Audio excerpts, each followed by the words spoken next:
The galaxy was ruled by the great and proud Council of the Stars. It was made of many alien races who believed they were the center of all creation. For thousands of years, they controlled trade, war, and even the laws of space. To them, humans were nothing more than primitive creatures, living on a small blue planet far from the core worlds. They laughed whenever someone mentioned the name Earth, calling it a world of dreamers and fools. Inside the shining crystal hall of the Galactic Council, a meeting was being held. Hundreds of alien delegates filled the room, each wearing bright robes and golden armor. Their voices echoed through the chamber as they discussed which planet to control next. One of them, a tall being with silver skin, raised his voice. "What about those humans? They have been asking for membership again?" The hall burst into laughter. "Humans?" Another alien mocked. "They still burn fuel to fly their ships. They fight each other for land and resources." Another added, "They are weak, chaotic, and unpredictable," said the Grand Speaker, his tone full of pride. But as the laughter faded, a sudden alarm echoed through the chamber. The large holographic display above the council table flickered to life. A strange signal was being detected at the edge of the galaxy. The technicians worked quickly, trying to trace the source. "It's coming from the outer rim," one of them said. "Near an uncharted system." "Probably just another pirate transmission," the Grand Speaker replied, dismissing it with a wave of his hand. But one alien scientist, a quiet observer named Thalrin, looked closer. His four eyes widened as he studied the wave pattern. "This is not a normal signal," he said slowly. "It's encoded with a structure I've never seen before." The Grand Speaker frowned. "Then decode it, scientist." Thalrin worked for several minutes as silence filled the room. When he finally managed to open the first layer of encryption, a deep voice echoed through the hall. The voice spoke slowly, clearly, and in a language that every translator recognized. It was English. "This is the Terran Federation," the voice said. "We are returning." The council fell silent. No one moved, no one spoke. For the first time in centuries, fear and confusion touched their arrogant hearts. "Terran Federation?" the Grand Speaker whispered. "Who gave them permission to call themselves that?" Thalrin replied quietly. "It seems humans have united." Another alien laughed nervously. "United? Impossible. They could never stop fighting each other." But deep inside, Thalrin felt something strange, an unease he couldn't explain. He replayed the signal again and again. Each time, the voice grew heavier, filled with confidence. There was no threat in the message, but something about the tone made the air colder. Later that night, the council held a secret session. Reports were coming from outpost stations. Small colonies had gone silent. Ships near the outer rim vanished without distress calls. The council began to suspect that something was out there, moving quietly, something powerful enough to silence fleets without firing a shot. "Are you saying humans did this?" the Grand Speaker shouted. "No," Thalrin answered. "I am saying we don't know what they have become, far away. Beyond the known sectors, a single ship drifted through the dark. Its hull was made of dark metal, its engines glowing faint blue. On its side, painted in bold white letters, were the words, Uns Invictus, inside that ship. Men and women watched the stars in silence. Their leader, Captain Ilara Hayes, stood on the bridge and said softly, "They thought we were weak." Her voice was calm but sharp like steel. "Let's remind them what humanity really is," she said, as the ship turned toward the galactic core. And somewhere, deep within the stars, the galaxy trembled. Far away from the arrogant halls of the Galactic Council, Earth had changed. The once divided nations were now united under one banner, the Terran Federation. Wars, hunger, and chaos had ended long ago. Replaced by unity and purpose, humanity had looked at the stars and decided it was time to rise. No longer would they beg for acceptance from the galaxy that once mocked them. On a massive space station orbiting Mars, engineers worked day and night. Their project was humanity's greatest creation, the UNS Invictus, a ship built not for war alone, but for survival, exploration, and warning. Every piece of its armor told a story of sacrifice, of Earth's long struggle, It was not the largest ship in the galaxy, but it was the most advanced. Its systems were beyond alien understanding. A mix of science, instinct, and raw human creativity, Captain Ilara Hayes stood on the bridge of the Invictus. Staring at the holographic stars, her uniform was simple, her eyes sharp, and her voice calm. Around her, the crew worked silently, following her orders without question. For years, she had prepared for this moment, the day humanity would step back into the galaxy. The same galaxy that once laughed at them, ignored their existence, and called them weak. A young officer turned to her and said, "Ma'am, the message has been sent." Ilara nodded slowly, her gaze steady. "Then it begins," she replied. "Let them know we are not the same humans they remember." Outside, the engines of the Invictus roared to life, shaking the stars around it. The ship vanished into a glowing warp field, heading toward the unknown edges of the galaxy. Meanwhile, back at the Galactic Council, confusion spread like wildfire. The arrogant delegates tried to laugh, but their voices carried fear. Reports began to arrive. Outposts near human territory had gone dark. Entire patrol fleets stopped responding. No wreckage, no survivors, no transmissions, just silence. The Council tried to calm the panic. They said humans were too weak to attack. They said it was impossible for a single species to rise so quickly, but deep down they knew something was wrong. Something powerful was moving through the darkness. Something human. At the same time, the Council sent a team of scouts to investigate. 5 small ships, equipped with the best sensors in the galaxy. Their mission was simple: go to Earth, confirm its condition, and report back. The scouts laughed as they flew through space. "Humans probably still live in their tiny metal cans," one said. "They think they can scare us with old technology," another added. They didn't know they were flying toward something far beyond their imagination. When the scout ships reached the outer edge of the solar system, everything changed. Their systems began to fail one by one. The sensors flickered, the lights dimmed, and their communications went silent. The pilots shouted orders, but their voices vanished in static. And then, out of the endless darkness, something massive appeared. A ship, black, silent, and beautiful. Its hull shimmered with energy. Its engines burned blue like a frozen sun. On its surface, one name glowed in white letters: Uns Invictus. The lead scout tried to send a message, but before he could, a voice filled his ship. A calm human voice, cold and powerful. "You are trespassing in Terran space," the voice said. "This is your only warning." The alien pilot froze. Unable to move, the Invictus turned slightly, and with a burst of light, all 5 scout ships vanished from existence.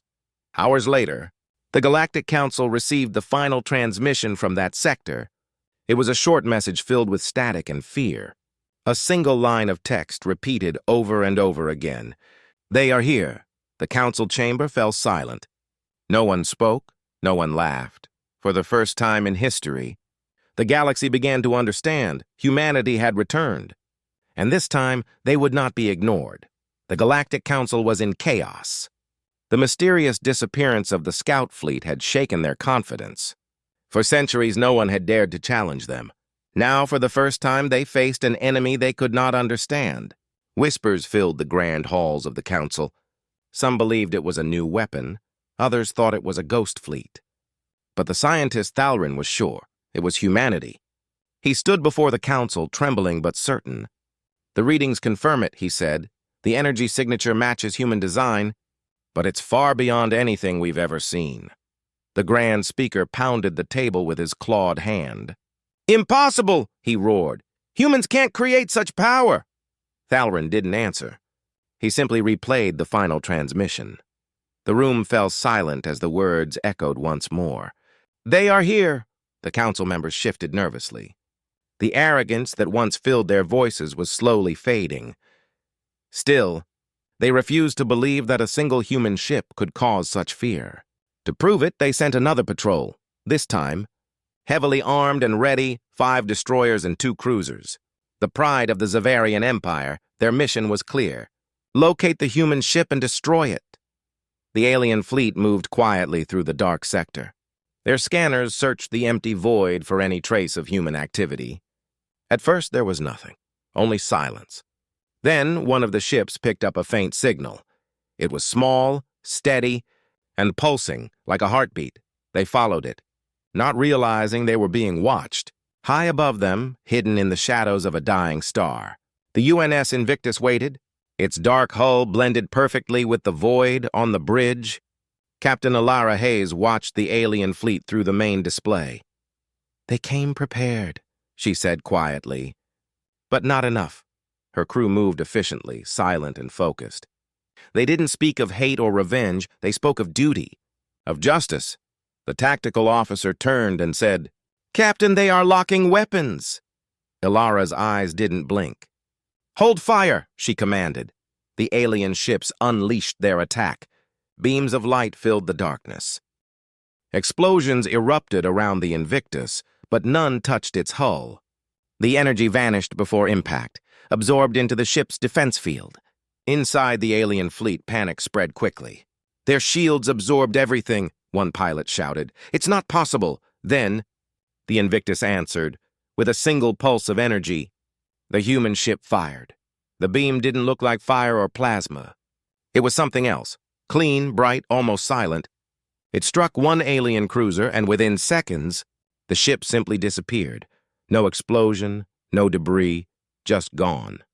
The rest of the fleet tried to retreat, but space itself twisted around them. The Invictus had created a gravity well, bending the battlefield to its will. Ilara's voice came through every alien channel, calm and cold. "This is Captain Hayes of the Terran Federation," she said. "You have entered restricted space. Leave now or be erased." The aliens begged for mercy, but their messages never reached her.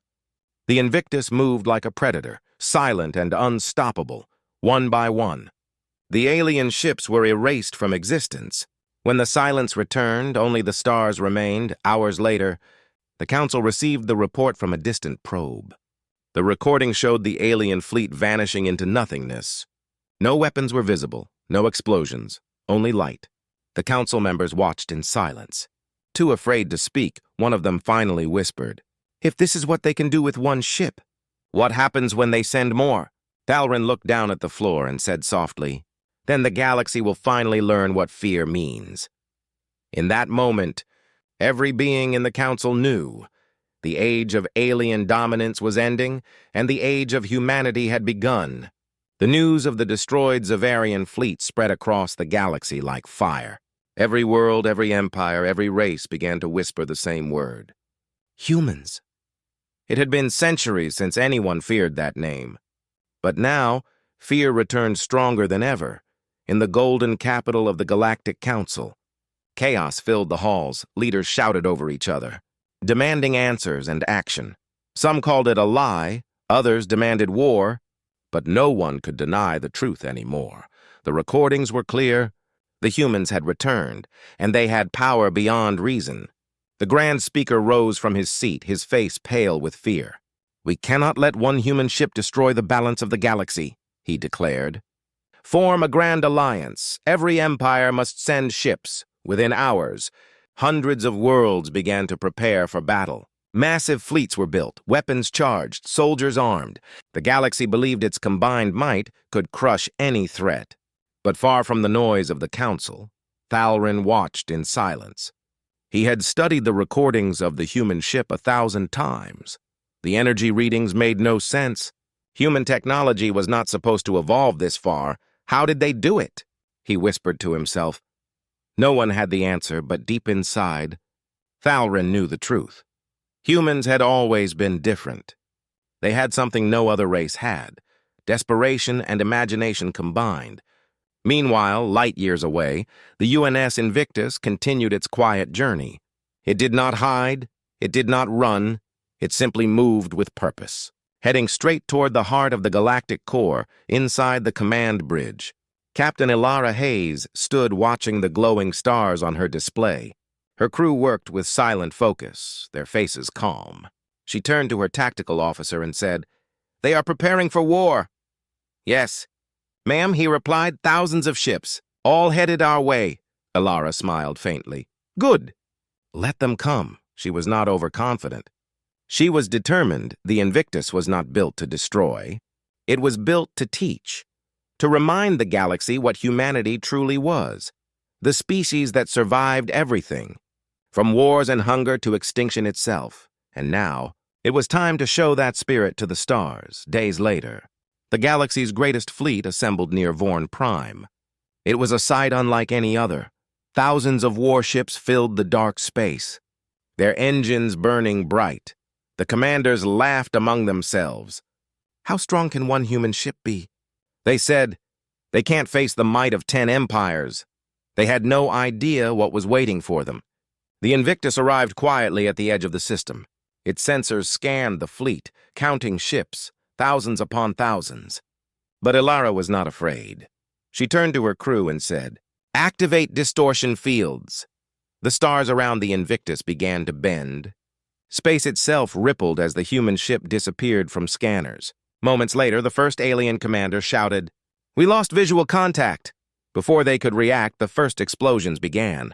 Invisible strikes ripped through the fleet with surgical precision. Ships vanished without sound. Others broke apart in silence. Every weapon fired at once, but nothing hit the target. It was like fighting against a ghost within minutes. The proud fleets began to fall into confusion and fear.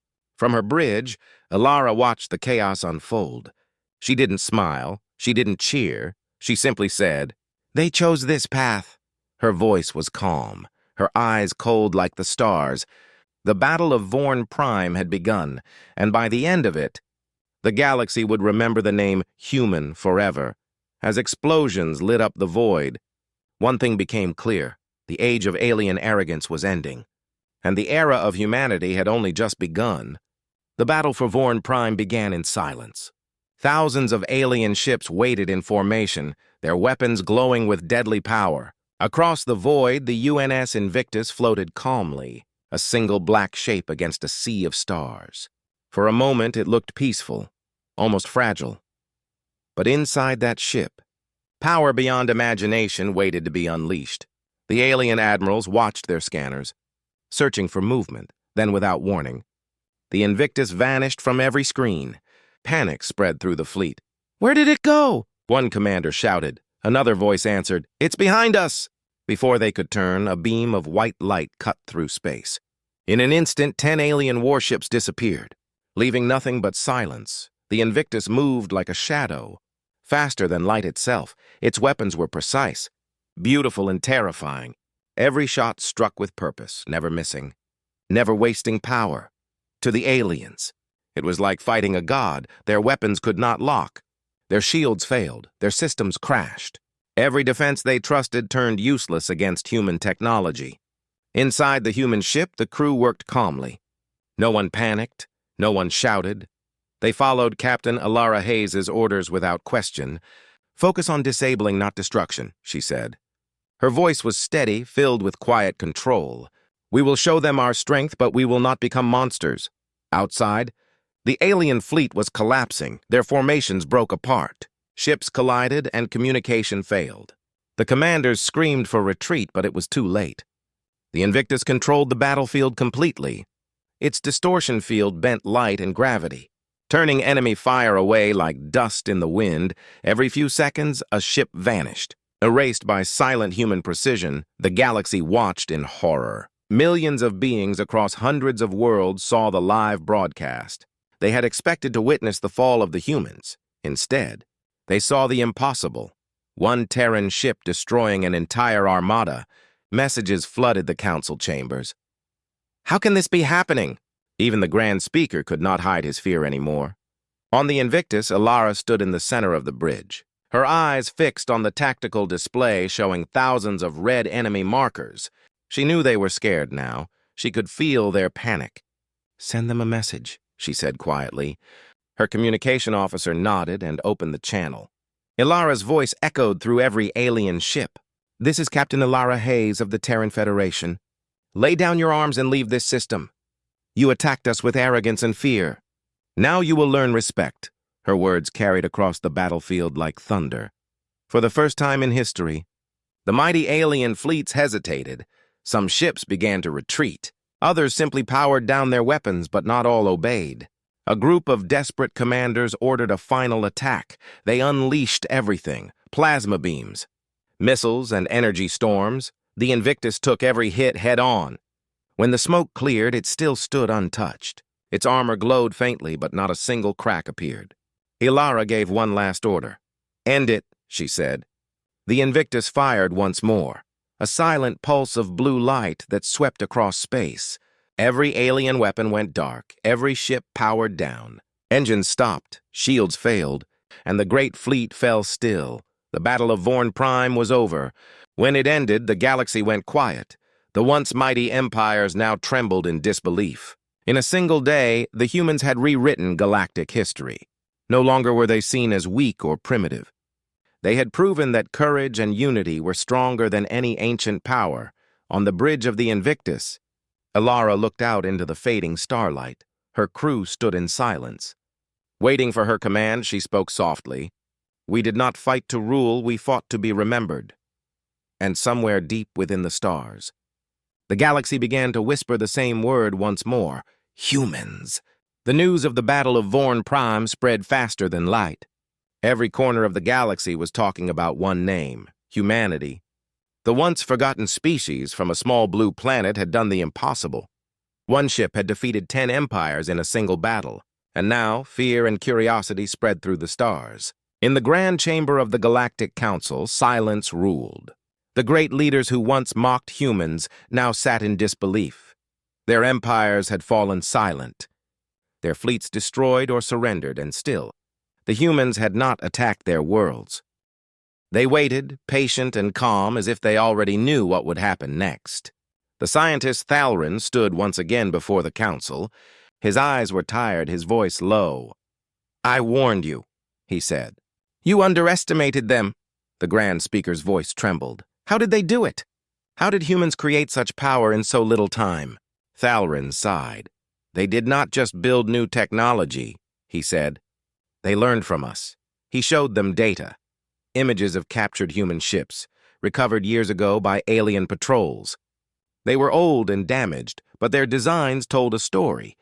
Humans had studied every alien machine they could find. They had reverse-engineered, rebuilt, and improved it.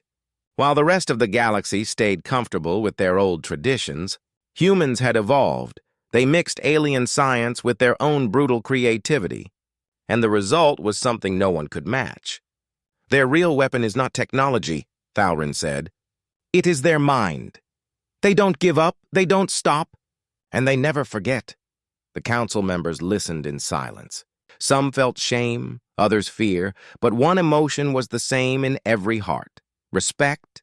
Far away on the bridge of the UNS Invictus, Captain Ilara Hayes watched the stars drift slowly across the main screen.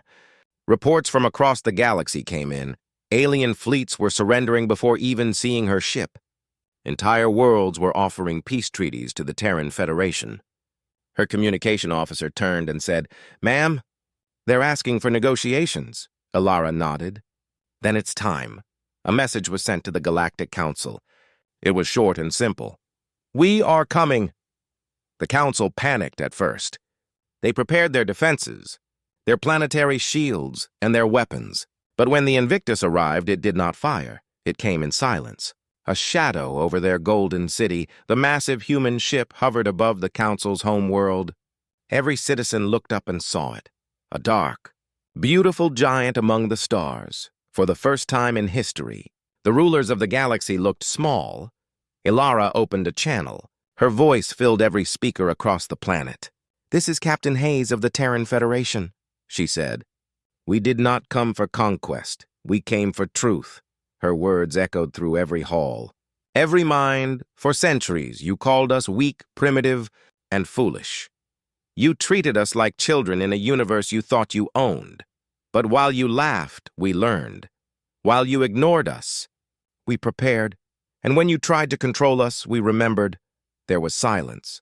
No one in the council dared to speak, Ilara continued, her tone steady but filled with meaning. "We will not destroy your worlds. We will not enslave your people. But understand this: humanity will never kneel again," the message ended. The Invictus slowly turned, its engines glowing bright, and with a single flash of blue light, it vanished into the darkness. The council sat frozen, unable to move. For the first time in thousands of years, they felt something new. Humility. Thalrin looked at the empty sky and whispered, "They could have destroyed us." "But they didn't." "Maybe," he said softly. "That is what makes them truly powerful." And somewhere deep in the galaxy, humanity continued its journey not as conquerors, but as the new guardians of balance, because sometimes the greatest strength lies not in domination, but in restraint.